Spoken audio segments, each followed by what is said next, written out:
Connastá a gcuibh a hArda fáilte roimhisteach go dtí leabhar-mheas na seachtainna seo lumsa ón P marchu agus an leabhar bheith go bheasa go tachna seo ná ceann seo Adolf sna hArda le Marvin Hallereker min an tam sin a rá agus is oerscéil grafach nó wat igen é seo ní léir go ddíireach an ní dáim gur leabhar é seo do fáistí cé gur picúir leabhar é nó is oerscéil grafach beidir dul mór fi sin nach sin go sé ddíirthe beidir ar an duine fást ach léigh mé blurb an leabhar le heachna téigen a thuairtúing ar leabhar.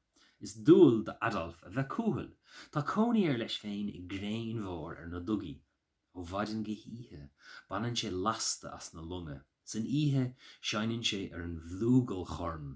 Is saoil ciún siocánta é ach láháin chur an cat i mhail agus glantóir dar bhanam Ramóna chur in na chiúint.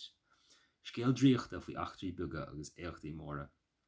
Agus tá sé sin na fíor, tá sé anagarad agus tá saoil is uignach ag Adolf. Spéisiúil an rogha animnacha a bhean agus scríbh é seo tar éis an Adolf sin bhfuil ólas ag ar fád ar stoilm cén bliain. Is an cén. An bunlagan gabhí sa seacht san iarua a fáiltí bhaid.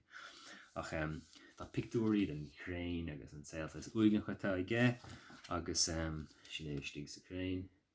Agus tá chuirsís ábharín lum ach tá scéal go deas agus tá crí mór aige agus hainte lum. Agus sin é istócha. Leis leabhar seo níor sé umlan solar dom céin fágur fáilte é nó cé dó a fáilteach é a cuis lifa daisiigh tach fáilte thuireachta nach marin. Agus dúidir cinálíon go raibh leaghmhiseach ar athú madidir le dílachan agus ruí mar sin. Ach níor a bheith sin gdíireach an cúis gur éiridir as an bhaidseoirt stoilm. Ach tá an seanna chatalóga tá tug ará go fáidseoir ag an eile beidir chlóir chonachtatán agus tá siad ag fáidse chuid den bhéid bhí á bhaidse ag cuislifa. Ach is trú nach go cuislifa an mar bhíag an snasar ar na leabhar, bhíag an dearas na leabhar, bhíag dhéantí margaíoch ar na leabhar agus lehéid agus braham duim lehéid. Ach bhí alt ag bhí aglah nó ráitis ag an stúrthóir agus bhí sé cinál rá tá líon na léthirí ag leidú nó bhín se an dechar mar agáil donna leabhar agus lehéid ach fós féin tá fáidteoirí eile ará gimíon líon na léthirí ag méadú de bheagán agus dócha go mraithann sé ar chur chuige na fáilte thuireachta atá gceiste ag an tacht sin agus dhéirí cuislifa is dóim chun mhór ar leabhar a bhí ar chuirsaí meánscoile agus ollscoile freisin.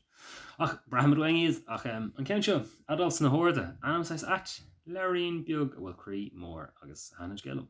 Sin é leabhar-mheas na seachtainna lum óan P marchu beidir go mé libh a ríist amach an seo slán tamlíon na hArda.